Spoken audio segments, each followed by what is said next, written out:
So when I started this video yesterday, I made a blanket statement. I think we've answered whether or not sharpening forwards versus sharpening backwards really makes any difference. And in my observation, the answer is no. It doesn't matter. Before I analyzed the footage that I had filmed. So you can see right on the apex, we formed a burr working backwards on the stone. This is the argument that is made for sharpening forwards versus backwards, is that sharpening forwards does not form that burr. I can certainly see that we have formed a small burr on the edge of our knife, sharpening in the forwards direction.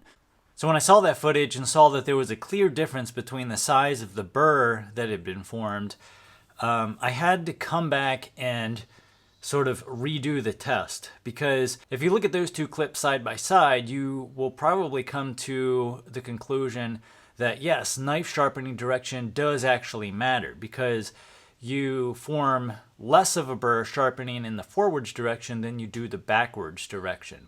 At least that's what it looked like according to my calibrated eyeball based on the two clips that I just showed you.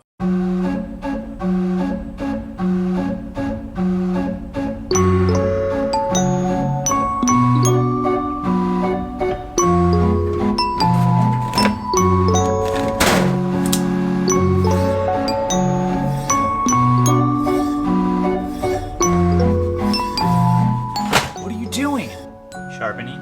You're sharpening in the completely wrong direction.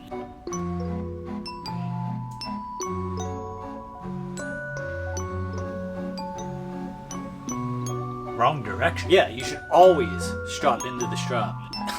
Everybody knows that. Watch yourself.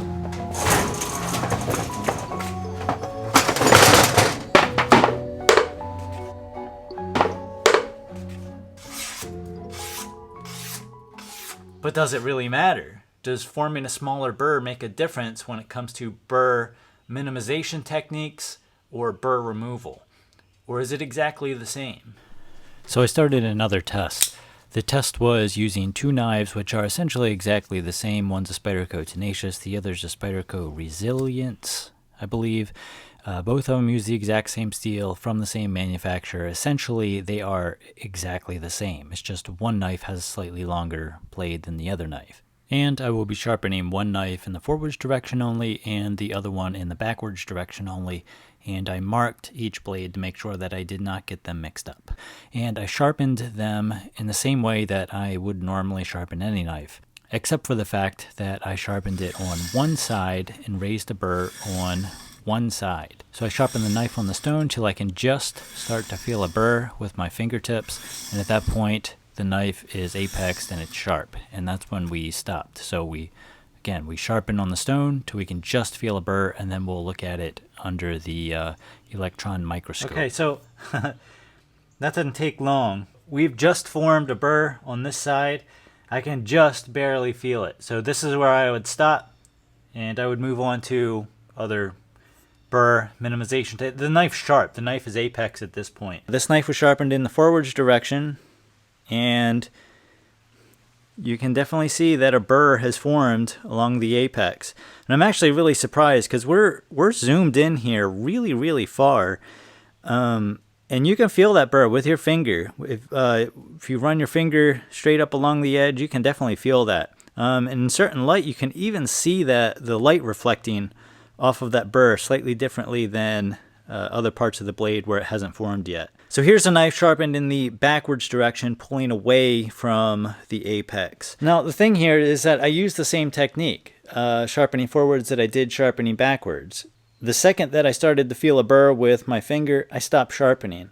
So here's the two side by side, and I'll be honest here, both of these are extremely similar, and to tell you the truth, they should be extremely similar because we use the same technique in order to raise them.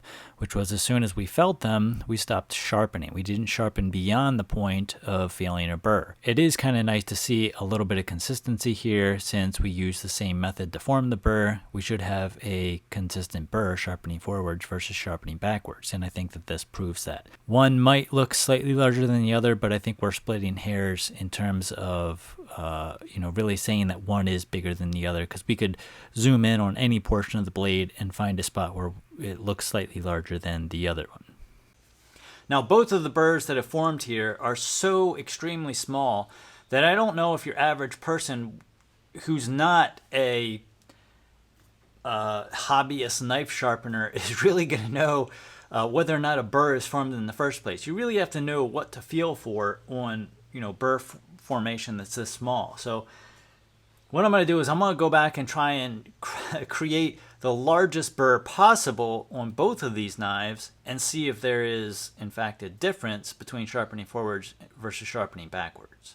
So I don't think I did a very good job of explaining that. Essentially what I wanted to do was to see if I can make a larger burr sharpening backwards than I could sharpening forwards. So we're sharpening to the maximum extent of burr formation.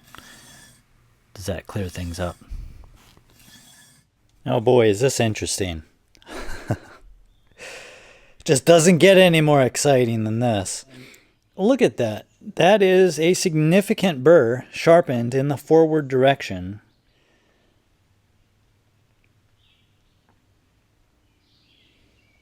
Very interesting.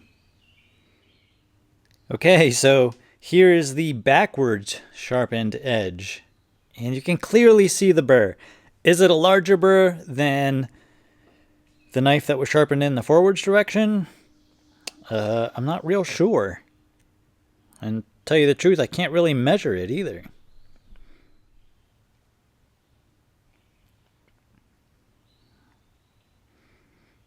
So does that edge look any different than the other edge? So after seeing this up close on the computer monitor, I have come to the conclusion that the knife sharpened in the backwards direction seems to hold on to a slightly larger burr than the knife sharpened in the forwards direction. Now, we are talking about extremely minimal here, so small that I couldn't even measure it. I don't even know how to measure it. We're also zoomed in an incredible amount, so does it really matter?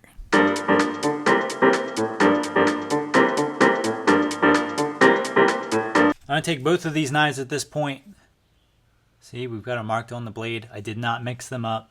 We're going to take them to a 30 micron strop, and I'm going to try and clean them up on the strop and see if either one of these sharpens any more quickly than the other one. I'm not going to count the exact number of passes.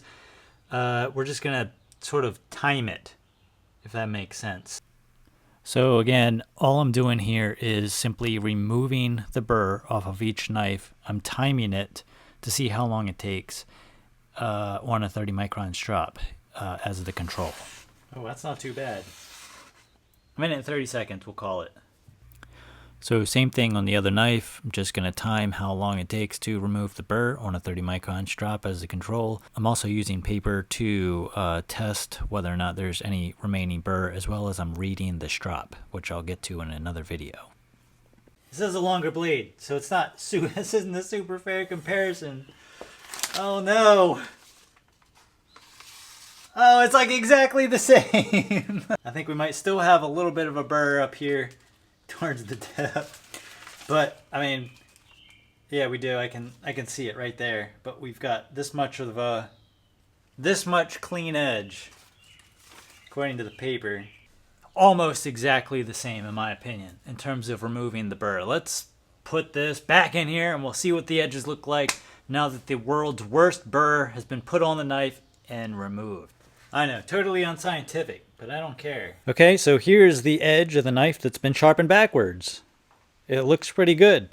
Keep in mind, we're not looking at the scratch pattern. We're just looking at the very apex. Okay, so here's the edge of the knife that's been sharpened in the forwards direction, and doesn't look like we have any burr on there. It's really difficult to tell the difference looking at my tiny little camera monitor, but I don't really see that much of a difference. I'll try and do an overlay with both of them side by side, and I'll let you decide. So here we go, the overlay. Keep in mind that what you're looking at here are two knives sharpened in the opposite directions. And we're also looking at slightly different portions of the blade. So we're getting some kind of weird shadows on certain parts of the apex and the top image there. But anyway, there's really not any difference that I'm seeing either in burr removal or final result off of the shop.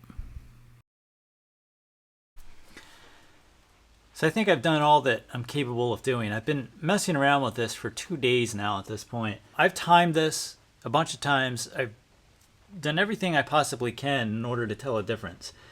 Let's say that the knife that's sharpened backwards takes 1.5 minutes to remove the burr on a strop.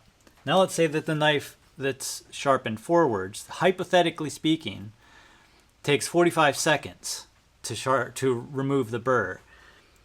On paper, that's a 50% difference. That's huge, 50%. It's a 50% difference. But the reality is that it's only 45 seconds worth of difference. Now remember, what I'm talking about here is hypothetical. The fact is, what we showed in the testing is that there was almost no difference, if any, at all. Now, say for instance that 50% was a 5 or 10 minute difference.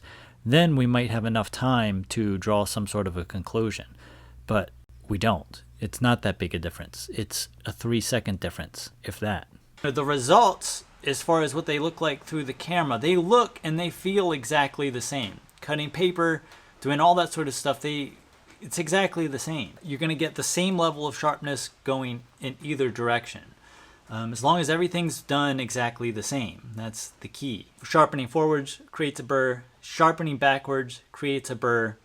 The time it takes to remove said burr is roughly exactly the same. So that's pretty much all I got. Now I'm going to go do something useful.